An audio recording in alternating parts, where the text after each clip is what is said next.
Hello and welcome to another episode of Conversations with Alison J, The Journey to Here. I'm Alison J. If you haven't already, please subscribe to the channel, like and share. Today we'll be speaking to Dr. Dani Gordon of Resilience Medicine. Dr. Gordon is the founder of Resilience Clinic. She's a double certified board medical doctor, author and world-leading expert in integrative and cannabinoid, yes, cannabis as in the legal kind, for medical use medicine. She has over 10 years expertise treating thousands of patients, first in North America and then in the UK, with stress-related illnesses, burnout, women's health issues, chronic fatigue, and mental health conditions to help them dramatically improve the quality of life, energy, resilience, and well-being when drugs alone just didn't work. She was the youngest physician to become American board certified in Integrative Medicine, the newest US physician subspecialty. She trained the UK's first cannabis medicine physicians and speaks internationally on cannabis and integrative medicine. She has lectured at Imperial College, King's College, and University College London, and spoken at the UN. She is a founding member and current vice chair of the UK Medical Cannabis Clinicians Society, MCCS, and a member of the Conservative Drug Policy Reform Group and Drugs Science Cannabis Working Group. Dr. Gordon offers simple, practical, and positive takeaways that can be used to help her patients get more resilient, more energy, improve their mental well-being, and flourish. Dr. Gordon, first of all, thank you so much for joining me here on Conversations with Alison J, The Journey to Here. I really appreciate you taking the time to inform and educate us because for those of us from the generation where cannabis, weed, marijuana, ganja, whatever other name it was actually ever known by, was illegal. And there was so much stigma and negative connotations attached to the use of it because it was seen as if you start with marijuana, then that's the gateway to all the other hard drugs, wasn't it? But now in many states in the US, it's legal and sold in many different forms. Who would have known that the thing that went from people smoking now sold in the form of oils and gummies? Now, I know that back in the Caribbean islands, outside of smoking marijuana, people actually used to use it as a green in their salads and make it as a tea. But we only ever heard of the negative smoking it and getting high, right? I've never heard of any of the medicinal qualities. So can you please tell us, if any, what the differences are between the once illegal cannabis and what is now legally available?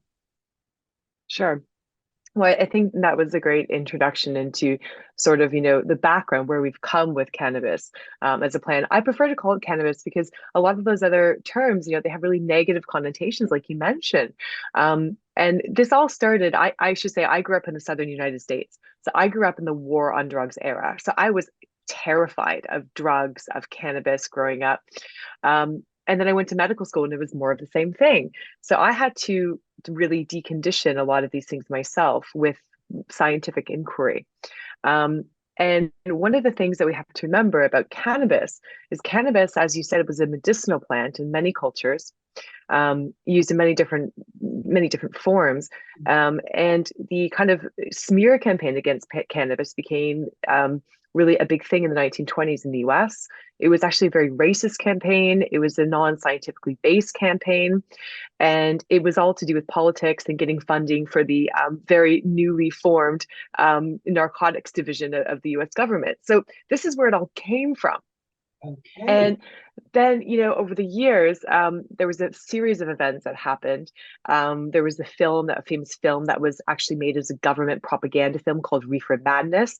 And it actually depicted people of color doing crimes when they smoked cannabis. And it was, if you can still see it on YouTube, it's absolutely incredible how terrible and racist and, completely unscientifically based this is. But this is what was fed out to the public. in the early 1900s. And it was done basically because they wanted to tax cannabis, first of all. They didn't want everyone using it. And then they eventually went on to criminalize cannabis use. So, I mean, this is the background. We have to remember this is the background of cannabis use in the US. And only recently have we been able to recover the reputation of this plant through medical research being allowed again. And thankfully, things are moving forward. So what the difference is, what I think it's important to have that background because, the cannabis plant is the cannabis plant. Yes, illegally, of course, when it went to the black market, you were having a lot of people involved in, illegal activities selling cannabis, not just cannabis, but other drugs. And it was actually putting people at risk buying cannabis. And they were getting the really high THC cannabis that was really bred over the years to make you get high. So those are some of the differences versus now it's on the legal market for medical uses. We tend to use lower amounts of THC, but there's still those high levels of THC cannabis on the market for adult use in legal states. So I think it's important to point this out because, now we're saying everyone should have, at least in legal states, people should have the choice. Adults should have the choice if they want to use cannabis, just like people have the choice if they want to drink a glass of wine or have a shot of bourbon or whatever it is. So a lot of this differential was actually from this, very racist campaign that went on for years and years. So I think that's a really important place to start. Thank you for that, because I'm sure there's a lot of people that didn't know that. And if we think about it, so many things in life are political, aren't they? Yes. And what has shaped and formed our opinions of certain things, we don't know where it comes from. Because if you look at it and think about it, you and I weren't around in the 1900s exactly. when this campaign first came out. So unless we dig deep and do our research, we're not going to know. And so I was born and raised in London. So it's one of those things where you've always heard it, weed, marijuana.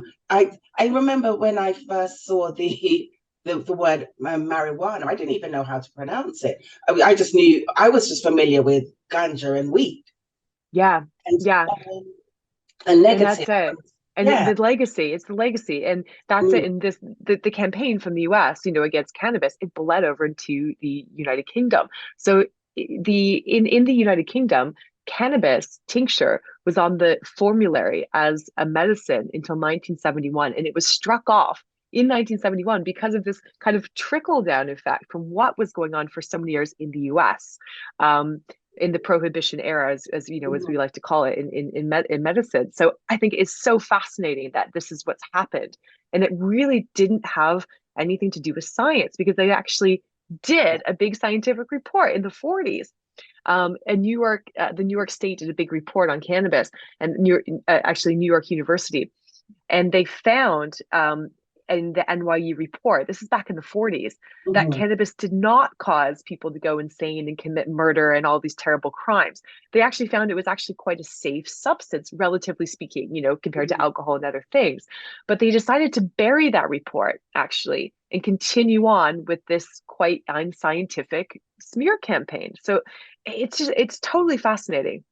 It's like you said, they buried it, and what's come out is based on basically just a smear campaign, as opposed to scientific research.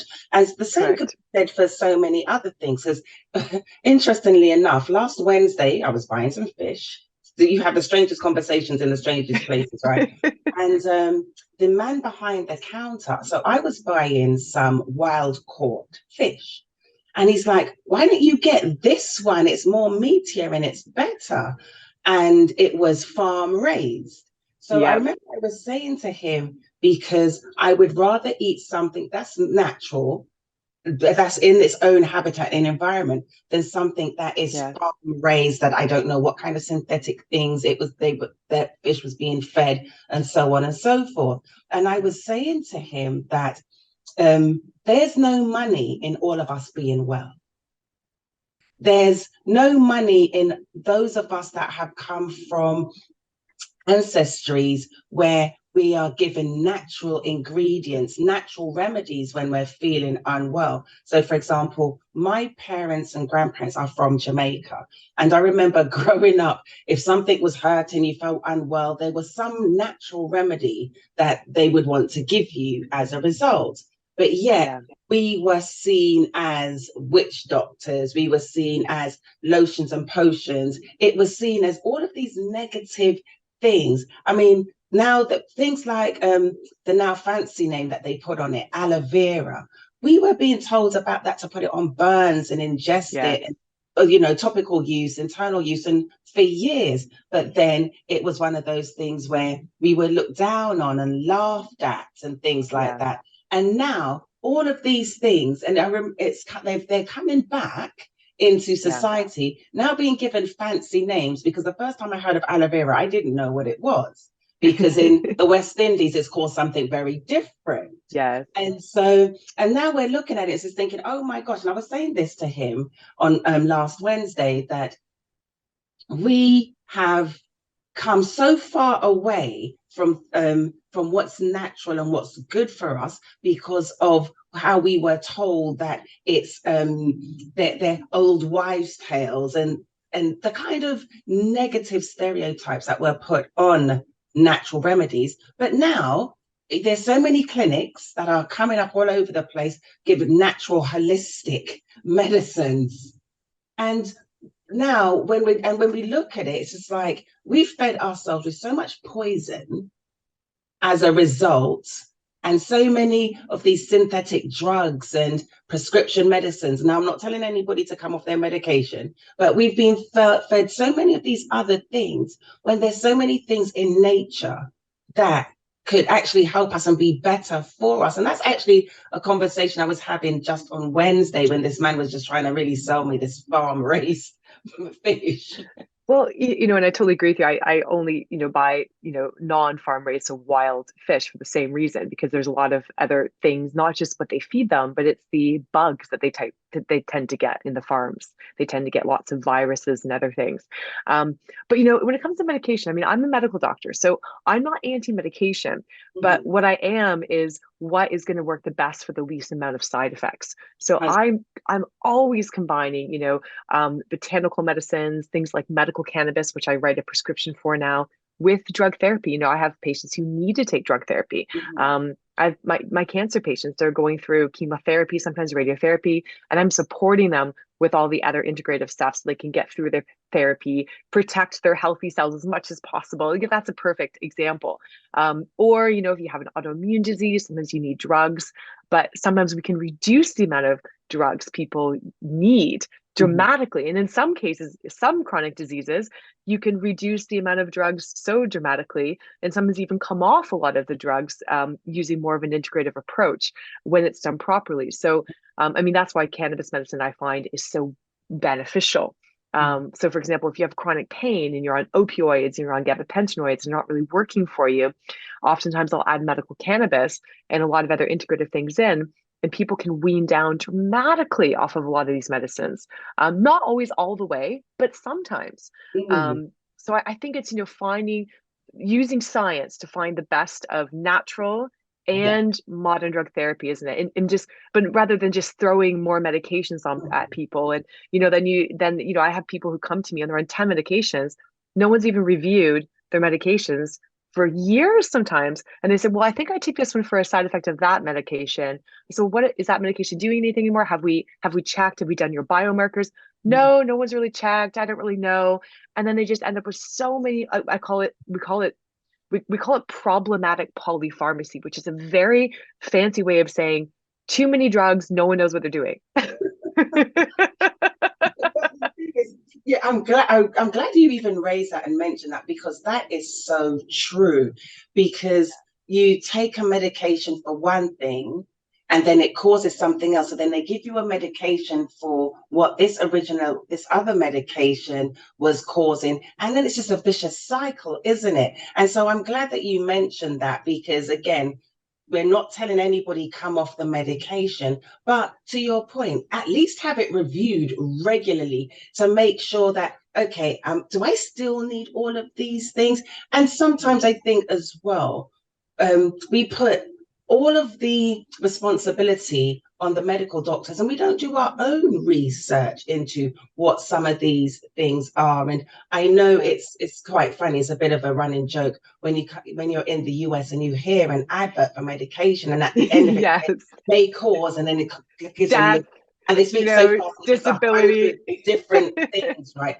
But at least, if we look yeah. at it in another respect, at least they're letting you know, okay, you could be prescribed this medication for your eczema, but it could also cause high blood pressure, diabetes, skin conditions, and all the rest of it. So then it's for you to start to look into, say, oh, okay, I took this medication, but now it's causing this. And going back to your doctor to say, I've noticed these other things. So maybe the doctor doesn't add a medication to it, but changes the medication. And even like you said, sometimes look at what scientifically could naturally work for the person. Because I remember many years ago, went to the doctors, and as you go in, the doctor's sitting behind their desk, ready for you to sit down.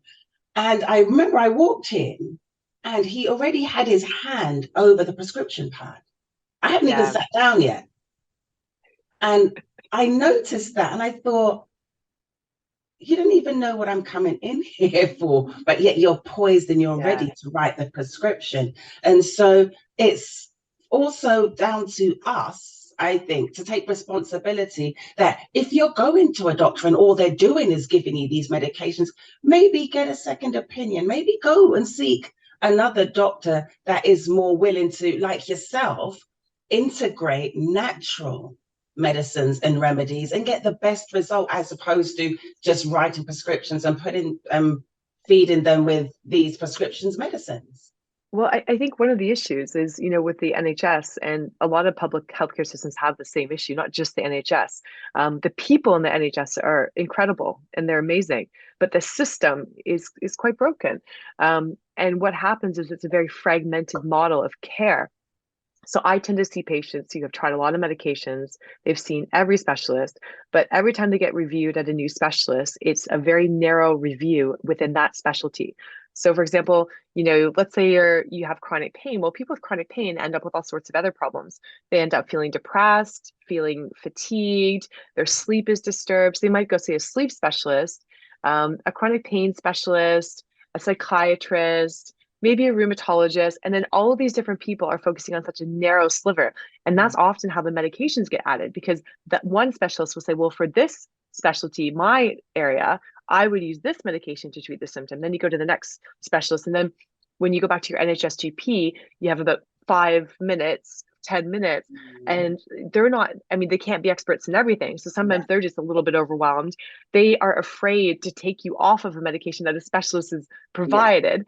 They can't get access to calling, like in Canada, we can call up a specialist a lot easier. But in the NHS here, your GP doesn't really have the ability to get on the phone and call a specialist easier. So then these medications just get, like you said, piled on top of each other. And that unfortunately is the main form of medicine in the public system is more medications,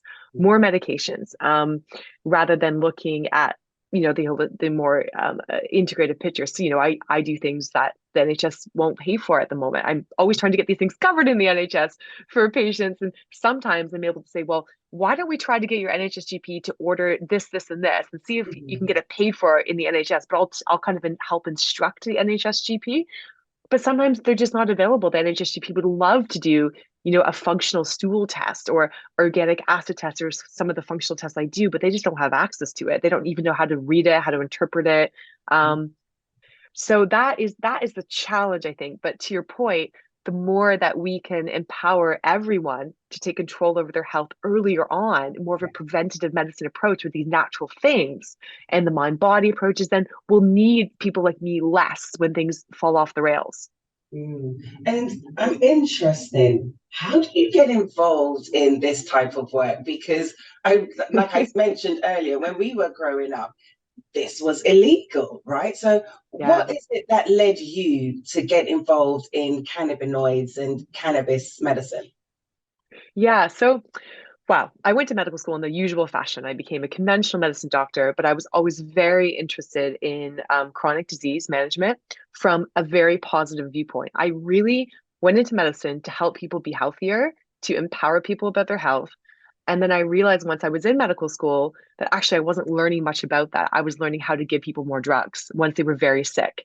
And I saw that a lot of the patients with chronic diseases were just not getting better. And it was really depressing. So I thought, okay, there must be a better way to do this. So I ended up basically basing my whole career on combining evidence-based natural things. So everything from mindfulness-based meditation to botanicals for sleep, helping treat autoimmune disease with drugs on top of things like high-dose curcumin, like all the other things.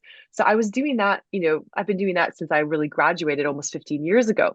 But I didn't actually start prescribing cannabis, even though I was using other botanical medicines in my practice until 2015. And that was because I had a lot of bias against the plant. And that was because I was brainwashed in medical school. Everyone was going to go crazy if they had cannabis. I was brainwashed growing up in the States, the war on drugs. So what really pushed the needle for me was I was listening to my patients who were coming to me. I was doing integrated medicine with them. And they were also saying, Dr. Dani, I'm also using cannabis. I started using cannabis. It's really helping me. So I knew there was something there. And I was helping them from a kind of a harm reduction approach and saying, well, why don't you try this? Why don't you try that from a harm reduction approach? But I wasn't actually prescribing it. Like I said, till 2015, when I had a very bad hand injury, I developed neurological nerve pain in my hand. They said two surgeons from, top schools told me I would need really strong pain medicine for the rest of my life. It wasn't going to go away. My pain was going to get worse. I had two partially successful surgeries, not very successful. And then I started using topical cannabis myself on my hand. And it was incredibly effective for my nerve pain, even locally, topically. And that was the final push to adding it to my practice. And then since then, I've treated thousands of patients with medical cannabis. And I guess how I became more involved in the advocacy side and the education side is it's just changed my patients' lives. Like, this is not curing anyone of chronic disease, don't get me wrong, but I had patients who couldn't leave the house because they were in so much pain. They were so badly depressed and had so much bad anxiety. They tried every medication, and we started on a medical cannabis program, and they just got so much better. And then they were able to do all the other things too. Then we could work with them with a psychologist, and I could work with them on the mind body side. I could help change their diet. But if someone is really, really struggling, you can't just go to them, why don't you start meditating and change your diet? It just doesn't work. They're so overwhelmed. Their nervous system is just so overwhelmed that they are just trying to survive every day. And that's what I found with medical cannabis. It's just really effective medicine for so many different things, because we have our own cannabinoid system in our bodies and our brains. And that system controls everything from our pain levels, response to trauma, the stress response, our mood, our sleep.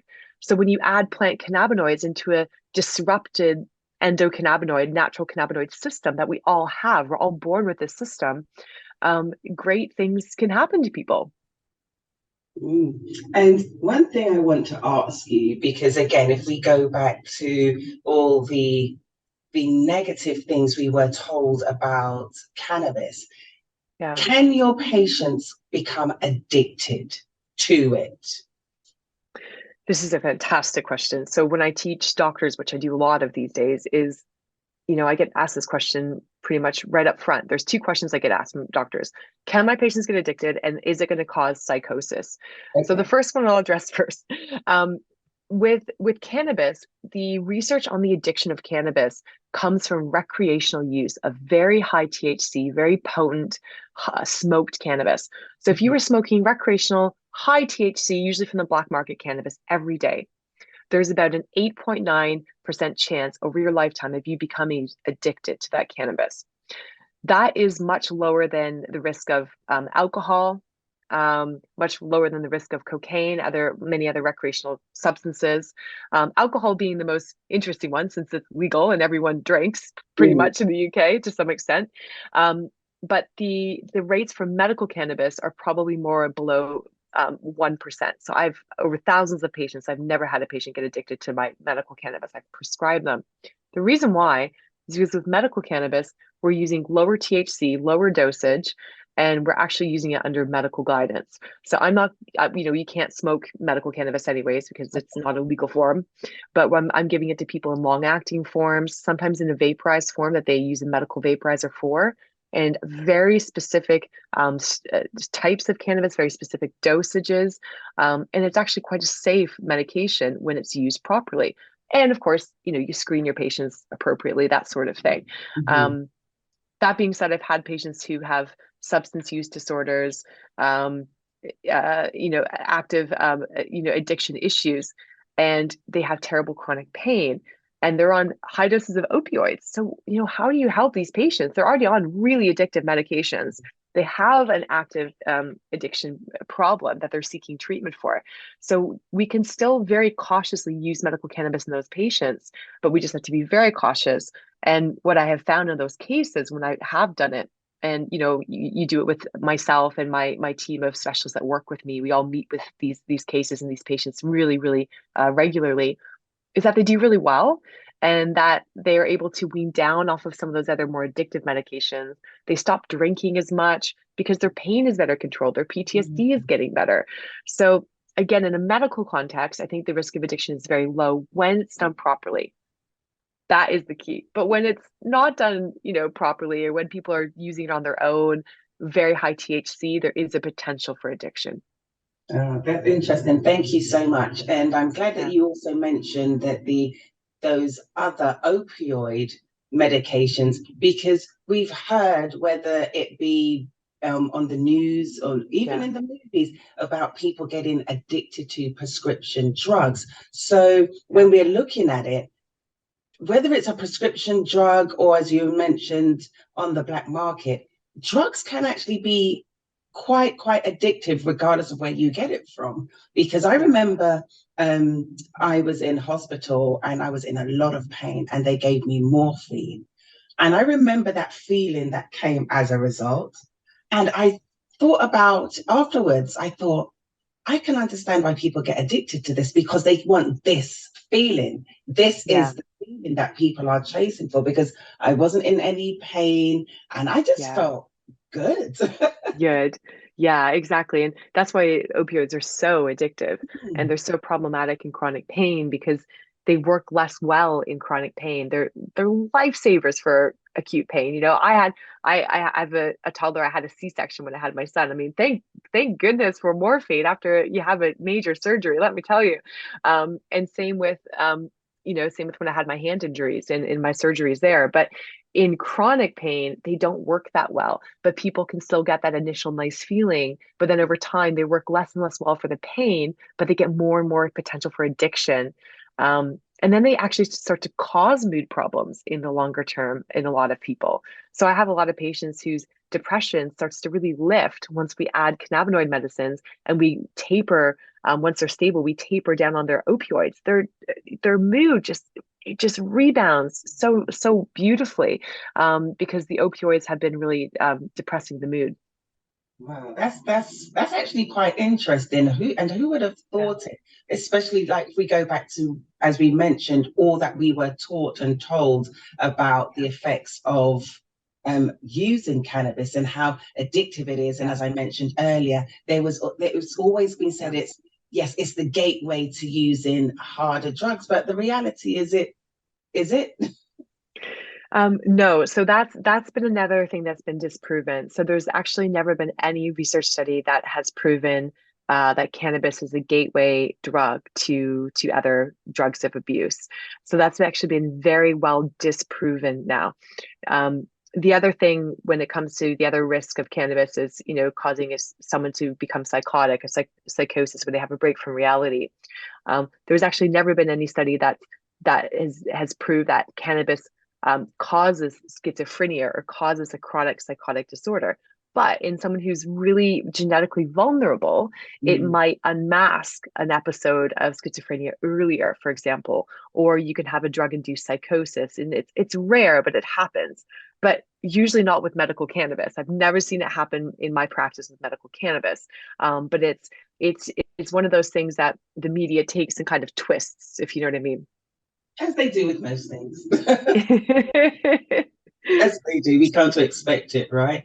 And so Yeah. that's, again, you raised some interesting points about the psychosis and it being disproven, because again, I remember the days when I used to, I was that person. I used to party very, very hard. And in the days when smoking was allowed in the nightclubs. And Yeah. yes, I know people that used to smoke um, cannabis, but I've never seen any kind of psychotic episodes, them experiencing any psychotic episodes. I've never experienced any of them, to my knowledge, going on to any harder drugs like cocaine and heroin or anything like that. So it's interesting that now it's being disproven, and it just makes you wonder, it's like, where did it all even come from to start with? And it got so out of control. Yeah, and I mean, with the psychosis, you can have a drug-induced psychotic episode from very high THC cannabis in someone who's, vulnerable to it. So Mhm. let's say, you had a parent who had schizophrenia, for example, or something like this, but it's rare. And what has not been proven is that cannabis causes chronic psychotic disorders like schizophrenia. For a long time, people were saying, even in medical school, oh, if you smoke cannabis, it's going to increase your chance of developing schizophrenia. That's actually not ever been proven. There's associations, and in fact, people who suffer from chronic schizophrenia, a lot of them use cannabis to medicate some of their effects of the disease and some of the medication side effects they experience. And sometimes it's not good for them, but sometimes actually it might make them feel a bit better. So it's a really complicated area. Cannabis and psychosis, really, really complicated area. But certainly the risk has been blown out of proportion in the media and actually even in the medical community. That's interesting because, Yeah. as you mentioned, if you're already susceptible to it. And I do know of one instance where somebody did have an episode, but Yeah. it's because some unknown to them, somebody actually laced. They were rolling a joint or spliff, whatever is wherever you are in the world and whatever you call it. So the friend actually laced it with LSD. Yeah. And that's Which, caused his psychosis, as opposed to yeah. the fact that he was smoking weed. So as you say that, I have heard, and I know the person. So I do know that has happened, but it wasn't as a Yeah. direct result of him smoking cannabis. It was as a direct result of a so-called friend lacing it with LSD, and he didn't even know, and that was the result. And he had a bad psychotic episode as a result. So so as to your point, it can happen, but it's very rare. And I'm glad there are studies like this that's actually disproving it. And well, so there's no studies that have disproven it. So what happens with research is, you can have association studies. So there is an association between, for example, high risk groups who use a lot of cannabis, and those groups, risk of developing certain disorders or having a psychotic episode. But there's so many factors at play that there's no research proving that cannabis has caused those that there's no research proving that kind of cannabis causes schizophrenia. However, for example, if I have a high risk patient who has, a parent with schizophrenia, and we're thinking about using cannabis medicines, we'll be very cautious, and we wouldn't use anything with THC, for example, for that patient. So we're still cautious. We have to be cautious, but the what we were told even in medical school, and what a lot of the media says, that cannabis causes schizophrenia, that has not ever been proven. It's probably not the case based on many studies that look at things and look at risks for different diseases in different ways. Thank you for clarifying and clearing that up. Yeah. One of the things I want to touch on, because I was reading through your website, and it says that your practice deals with specific women's health issues like endometriosis, easing perimenopause symptoms when drugs just alone on their own don't work. And can you explain to me, because I'm sure a lot of us have heard of endometriosis, but it's a big word that many probably don't know. What is endometriosis really? So endometriosis is a very painful chronic condition when the lining of the womb grows outside of the womb where it should not be. And when we bleed each month, the womb lining, of course, that's when we have our period. But when we bleed and the lining of the womb is outside where it should be, you can get bleeding in different areas, like in the gut, in the abdomen, even in the compartments in like near the big in the pelvis, basically in the pelvic compartments, and it can cause pain ranging from it can cause symptoms ranging from diarrhea and gut issues to pain radiating down the legs. It can cause all sorts of problems. Sometimes it can cause fertility problems, and it's a very painful condition that's difficult to treat. So sometimes we will use medical cannabis as one of the medications to treat endometriosis. It's not a cure, but it can be a very effective pain treatment. And then my approach to endometriosis is, we use an integrative approach again. We look at hormones, we look at hormone balancing diets, we look at other integrative things we might be able to add, again, not as a magic cure, but to control and alleviate the symptoms and hopefully prevent the disease from progressing further, and just really improve the quality of life. Thank you. Because years ago, I was diagnosed with adenomyosis. Yeah. And I tried acupuncture as an alternative. My acupuncturist, she was great because she looked at it and she looked at, okay, what are you eating? Because what's causing inflammation in your body and so on and so forth. Something my gynecologist never did because unfortunately, I ended up having a hysterectomy as the options that were given to me. So he says, so for years and years, I was going to the doctors. I'm just like, okay, something's wrong. And they kept saying, yes, something is wrong. We just don't know what it is because they kept looking for fibroids. And and it was in the lining. Right. So because they never found fibroids, it just kept saying, okay, yes, we know that something's wrong, but we just don't know what it is. And we can't. So I went from one doctor to another and I even remember saving up some money and going to Harley Street because I wanted to see it, because I was just like, okay, I'm not crazy because they are saying something's wrong, but they can't find what it is. And so I remember I moved to the US, and as a result, because there would be times when, like my period, I'd end up in hospital and they'd think I was having a miscarriage. I'm like, nope, this is just normal. And they say, oh, well, this is what we call flooding. Like, that really doesn't help, but thank you though.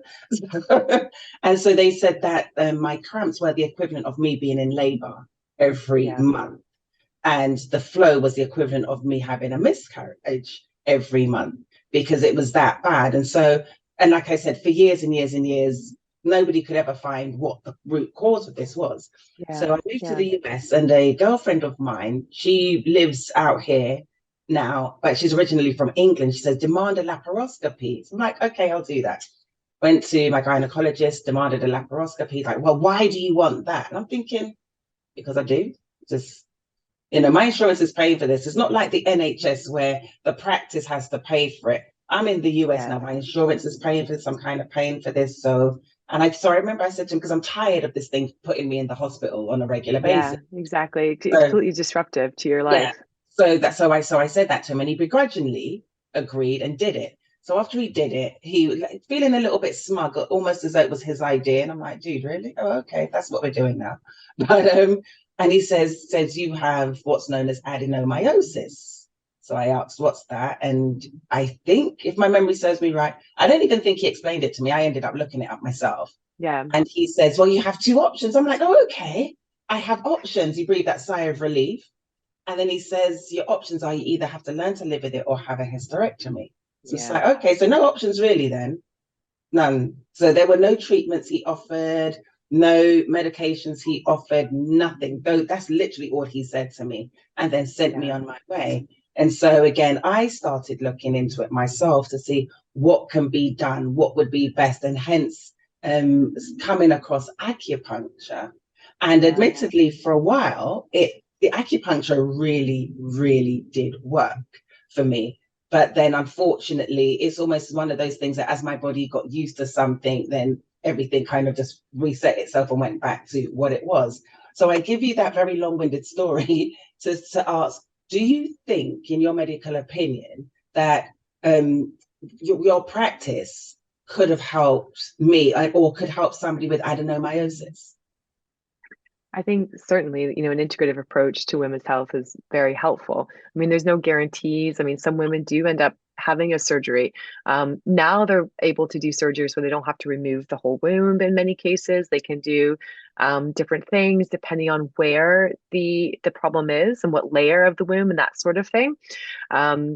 So I'm certainly not saying, I'd be able to save everyone from surgery ever, because it really depends on the individual case. But in a lot of cases, yes, because that's often why patients are coming to me. They have decided they do not want a hysterectomy. And if we can manage them medically, it can leave their reproductive system intact. Then it's life-changing for a lot of women. So I have had those cases too, where we've been able to do that. So using things like, medical cannabis for pain, getting the iron levels back up, because when you have really heavy cycles, you lose so much iron. And then what happens is the vicious circle, because you don't have the iron to help kind of bind everything anymore. And then you get heavier and heavier and heavier. And then optimizing the thyroid hormones as well. So when you have to optimize the stress axis, the thyroid axis, and then the ovarian axis, with different integrative strategies, and sometimes it's botanicals, sometimes it's medication. It's usually a combination, to be honest. You can usually get really good symptom control for a lot of people. So avoiding that last ditch option, which is having to have a full hysterectomy. And that was a lot more common 10, 15 years ago, I think, even than it is now, especially with integrated medicine. In the States, actually, integrated medicine is becoming more and more popular. In the UK, I'm still one of the only ones, but there's a few of us. So it's interesting that you said that, because in my mind, I'm just thinking, if I knew back then what I know now, right? Because after the diagnosis, I think I went about 3 or 4 years seeking other alternatives, because I didn't want to have the surgery. And like I said, I went to acupuncture, changed, and part of it was my fault, because some of the things I had to cut out, I'm like, but I don't want to. I love that food.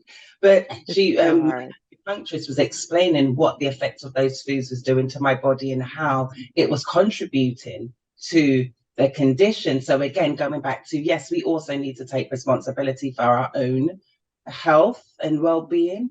And so that would have been interesting. And like I said, I wish I knew about this then, because I may not have needed to have the surgery. But hopefully, by us having this conversation, other women out there will hear this and will learn something, and may say, okay, I've tried everything else. Because honestly, like I said, for years, I went to doctor after doctor. Like I said, I went to Harley Street. I went to the really nice other hospital, Chelsea and Westminster. I went to Hammersmith. I went everywhere around London. And even when I came here to the US, I think I saw about 3 or 4 different doctors as well, just trying to find out what was causing this. Because as you were saying about your iron levels, I ended up having to have 2 blood transfusions. Yeah, exactly. And iron, and sometimes it's just when it's a more mild case, but it's still really affecting women. Sometimes if we optimize their thyroid, doing an iron infusion, like an IV iron infusion, and then giving them a simple medication, it's actually a very safe old medication that's very cheap, called tranexamic acid, to help the heavy flow. Those 3 things alone. I had that. Yeah. So sometimes if you're if it's really severe, that's not enough. But for a lot of people, actually, in the moderate category, that's actually enough to get them kind of over the hump. And then you can start with the diet. Then you can start with the other things to kind of get them like back on the road to more balance. But everyone is different. And who knows if you would have had someone do that approach with you 10 years ago, when you know about that approach, who knows what would have happened. But we see this a lot in conventional medicine, that there's a lot of really drastic things that are people end up with the most drastic thing, because they're really sick by the time that they have to make a choice. Yes, and it was just a couple of days after the second blood transfusion that I says, something, I'm gonna have to do this, because the second one was less than a year after the first one.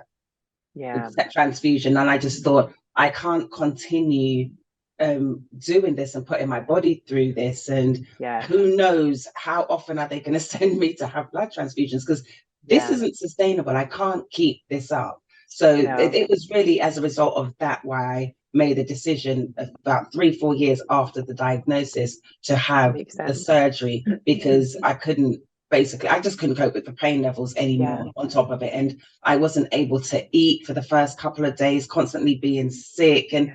it was just an absolute entire mess. Oh, it's terrible. And Yeah. I find that's what the cannabinoid medicines can really help with is the pain and the problems of eating. So appetite, pain, very effective. So yeah, if it's, I know this has gone on a bit of a tangent, but these are really important women's health problems. So Mhm. there's that side, and then of course I treat a lot of perimenopause symptoms where I use body identical hormones, HRT, but body identical, not the synthetic ones. And I Mhm. combine it with cannabis, medical cannabis, and it's a very effective combination for a lot of women. And then some women can't take even body identical HRT. It depends on the person. Most people can, but some people can't if they have a really strong family history of breast cancer, and they have a certain gene for breast cancer. You might not want to give it, that sort of thing. Then we can still use the cannabis medicines and the integrated medicine to really help them through that transition. Because that's the other really big women's health um, area that's very poorly done. And it can, a lot of my patients say, I felt like an alien is taking over my brain because they're, they're not sleeping, they feel irritable. The drop in estrogen causes a lot of brain fog and cognitive disturbance as well because it affects the memory centers. So it's not that we're being crazy. It's actually our brains are changing because our hormone levels are changing. So when you explain this to women, they actually feel relieved. And then they're like, why didn't my GP ever bring this up? And then, when you get them on, sometimes they've been on synthetic HRT and they've had lots of side effects. So you take them off that, you put them on body identical and add some medical cannabis in many cases. And it's really life changing. It is. And I'm glad you mentioned perimenopause, because that was my next question. It's like, okay, so it's a bit like, I don't know, endometriosis. We've heard of the word and we've heard of menopause, but what is perimenopause? Yeah, so perimenopause is when so you haven't hit menopause until you've not had a period for 12 months time. So if you've had a period in the last 12 months, then you're still in this perimenopause, which means the transition has started towards menopause, where you no longer ovulate or release an egg.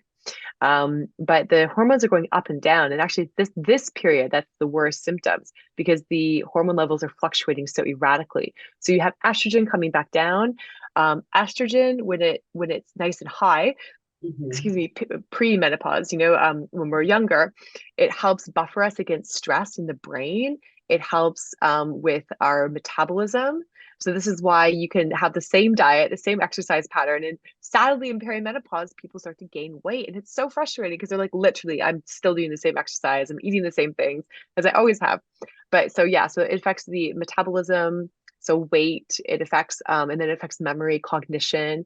So how you can think and learn and feel mentally sharp affects the mood.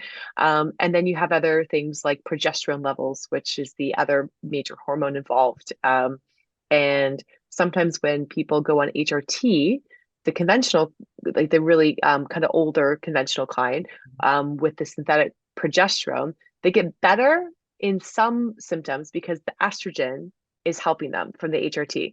But the progesterone is a synthetic progestin, and some women have side effects from that synthetic progestin. I find natural progesterone works better with less side effects. So it's just kind of knowing those nuances and then working with each woman. Each woman's a bit different. Some people need help with sleep. Some people are more irritable. Everyone responds differently when the hormones start to change. And then, so after you kind of go through that period and you finally have hit menopause, you're no longer cycling, you're no longer bleeding. Sometimes women still continue to have these symptoms. Like I had a patient the other day who's 60 and we decided, to start HRT. And usually, You don't start HRT. We used to not start HRT in older women, but now we just weigh the risk, weigh the benefit. Low dose body identical HRT and some medical cannabis. It was 3 months later, she felt completely like a new person, because she was still having a lot of those symptoms, a lot of the cognitive symptoms, a lot of the sleep disturbance, feeling more irritable. She said she just never really felt the same after she went through menopause. Gosh, that's interesting because there's just so many things we don't know because we hear Yeah. of menopause and we just think, and I think men and women, we just think, oh, it just means you don't have a period anymore, and Yeah. that's it. That woohoo, liberated. We no longer have that monthly cycle, and we can just move on and just live these nice, easygoing lives. But we don't realize there are other things, the hormonal changes, what it does to you mentally, physically, even. Because Yeah. I'm interested, I was watching an interview with what's her name, the actress Selma Hayek. And she was talking about when she went through menopause and how it changed her body. And but the way she was just so open and transparent about it made me think, Yeah. you know something, there's so much that we just don't know about even our own selves and how things affect us. So I'm just really grateful that you were able to shed some light on that for us. Of course. So Mike, I'd like to ask you, so you use CPD to help create mental well-being and balance. And I think you may have touched on it a bit, but you also treat insomnia and anxiety.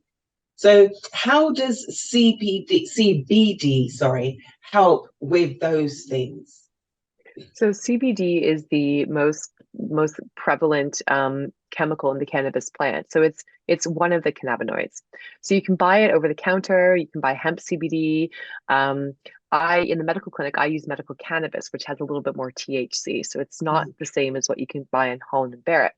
But even over the counter CBD, for mild stress issues, a lot of people do find it that does help them. So CBD and THC, the cannabinoids act on a system that we all have that we mentioned earlier called the endocannabinoid system. So when this system gets out of balance, it can affect things like anxiety levels, worsen stress, chronic stress, and disturb sleep. So sometimes CBD, a lot of people have tried hemp CBD, for example, from the high street for sleep. It's often not very effective because if you have like a bad enough sleep issue that you're coming to see me, coming to see a doctor, it means you probably need actually a little bit of THC in a very small dose because THC is actually more the sleep promoting chemical, but not on its own. It's also the strain, the cultivar that you're using of the cannabis plant.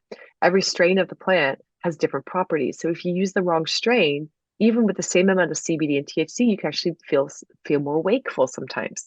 So it's really an art in using the right product for the right symptom. So these compounds, these plant compounds, act in the receptors in our endocannabinoid system to help with these different areas, to help with the homeostasis or the balancing aspect. And that's why they can do so many things and they're not a snake oil. It's because the endocannabinoid system is involved in so many of these really critical things in the brain and also in our body organs, including the womb, for example. And is that the same because your practice also treats toxic stress, burnout? So would the same Yeah. principles apply? Yeah, exactly. So every case is different. So what I would be using for one person might be different than the next person, but using cannabinoid therapy can help with a lot of these different areas. And then what I find is, and this is what I found over doing this for I guess almost 15 years now, is when you start to use the right thing at the right time, people get better faster. Sometimes people might go to an integrative practitioner or a nutritionist, and very well meaningly, they just want to do everything at once. You get thousands of pounds worth of functional medicine tests, and you have to change everything in your diet. You can't eat anything overnight. And what I find is that doesn't work very well because it's very overwhelming and you don't know what's working and what's not. And some of that stuff might not even be necessary. So my approach is actually we use cannabinoid medicines early on to get people a quick win, to reduce their symptoms, make them feel calmer, reduce their pain, reduce their insomnia, get them sleeping better, reduce anxiety, lift the mood. reduce the fatigue. And then we can start working on the deeper level with the integrative tools, using functional medicine, working on the brain gut axis, doing kinds of fancier things if we need to. Sometimes we don't need to because people start to feel better and then they're able to start engaging in more of those health kind of promoting behaviors and activities that they naturally just start they tipped over into the balance side of the equation. And they start getting better kind of almost on their own with a little bit of help from the cannabinoids. So that's really the approach. And a lot of it I'm taking is it's like, and also allowing your body to do some of the self-healing work as well. Yeah, exactly. Getting, self-healing is it's a real thing, but you have to have the tools. You have to have, I think, the guidance for how to instruct the body. So it's using things like mind-body practices, really simple mind-body practices, tapping into what's called our relaxation response, helping someone. My job is to help someone find a practice that's going to suit them, that's going to be beneficial for them and simple for them to start. And then we can start adding more, fancier things on top if we need them.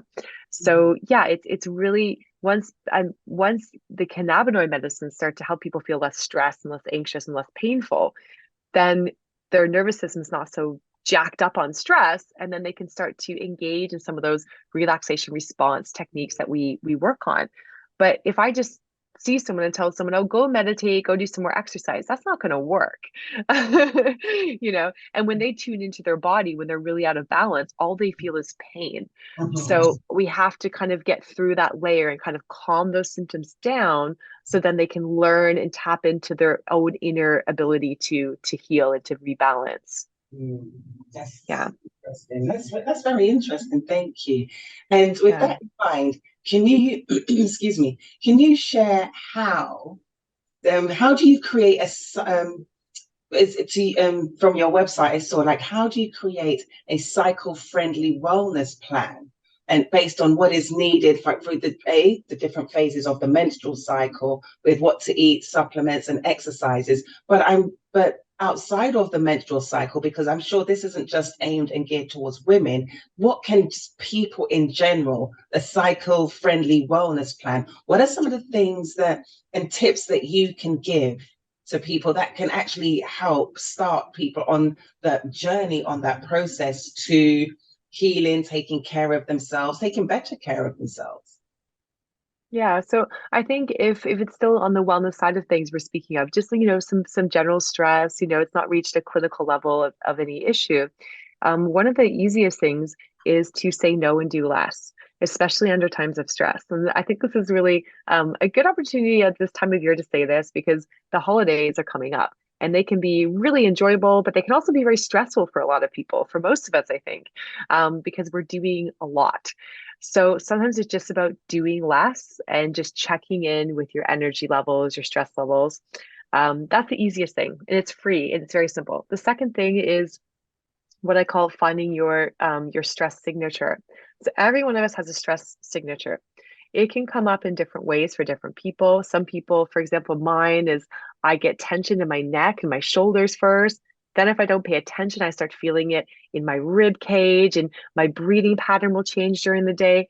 So I just do a 1 minute mini meditation a few times a day and I check in with that stress signature and just do a really simple relaxation breathing exercise a few times a day, 1 minute, just to reset that stress circuitry. So by the end of the day, I'm not feeling really fatigued and really frazzled. And I think that's really important, obviously, for me as a doctor, because I'm healing other people. I have to really take care of myself. But it doesn't matter what profession you're in, or if you're a mom and you're like a full-time mom, it's really, or a full-time dad, it's really important. And then I think the third thing is sleep. So really prioritizing your sleep. It's not just the amount of hours we spend in bed, but it's what we do before we go to bed. It's taking a caffeine holiday, which is really, I know, a hard thing to do, but try to do a caffeine holiday for a month, see how you feel. It might revolutionize your sleep. It does for a lot of my patients. And it's a free things we can do. They're not easy, but they're free. And they're not drug based.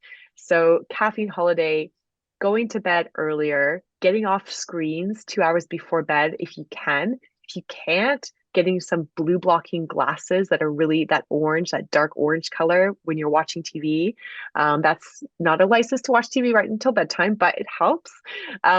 These are things that can all help reset our natural cycles, our natural 24-hour cycles that we all have. We all have clock genes. We all have hormones that reset every 24 hours. So these are ways that we can help support our natural kind of balancing systems. Thank you. And these are all things, as you said, that they're not drug-based or related. They're just things that anybody can do, because you Yeah. also mentioned about you tackle mum guilt and burnout. And so Yeah. those, just doing those simple things can actually put you on the road to tackling those things by yourself without having to get to that chronic stage where you Yes. need a doctor and medication. Is that correct? That's absolutely correct. It's catching these things when they're niggles rather than when they're really big problems. And, you know, the people I see have suffered for a long time and they've become big problems. And I think part of it again is the going back full circle to how we even started the conversation. A lot of it is the pressure that's on us, is really, some of it is what society puts on us, that you have to work around the clock, you have to work, you have to hustle, you have to get things done, without people stopping to take the time to say, okay, but if I'm burnt out and I'm a frazzled shell, I'm really Yes. any good to myself or anybody else, really, am I? That's right. That's right. Taking care of your rest is number one. Thank you. So, Dr. Gordon, what's next for you? Are you any books, any speaking engagements? What's next on the cards for you? Well, I'm usually doing at least a few speaking engagements every month. So always doing something more in London at the moment where I'm based for the next few months. Just seeing my patients in my clinic, and my new book called The Resilience Blueprint, all about resilience, what we've been talking about basically, is coming out in April. Oh, excellent. So the Resilience Blueprint, your book coming out in April. Yes, that's my second Perfect. one. And my first one came out a few years ago. That's about CBD and cannabis medicine. So that one's out currently. But yes, now the new one will be out in April. So your book, can people buy it from Amazon? They can. They can buy it in the US. It's on Amazon.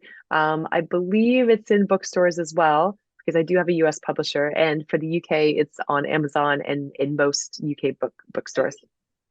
And I'm presuming your next book's going to follow suit and be available in Amazon and books.